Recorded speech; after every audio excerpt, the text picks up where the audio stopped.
நான் எலக்ட்ரிஷியன் வேலை பார்க்குறேன். ஒரு 12 மணி போல் டீ குடிக்க வந்தேன். டீ குடிக்கும்போது ஒரு வடை சாப்பிட்டேன். வடைக்குள்ளே எலி இருந்துச்சு, குசுந்த எலி. நான் அவனுக்கு ஏற்றேன், என்னங்க உள்ளுக்க எலி இருக்குது அப்படின்னு. இந்த கடைக்காரர் சொன்னார், பேர் பாபு, அந்த கடைக்காரர் பேர். நான் சொல்கிறேன், எலியை தூக்கி போட்டு போப்பா, ஒன்றாகாரு அப்படின்னாரு. நான் வந்து நகராட்சி கால் பண்ணி வர சொல்லி கடை மூடியாச்சுங்க.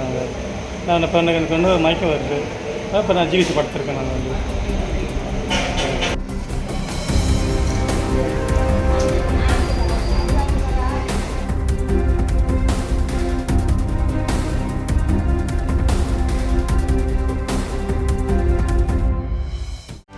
செய்திகளை உடனுக்குடனும் துல்லியமாகவும் தெரிந்து கொள்ள சப்ஸ்கிரைப் பண்ணுங்க.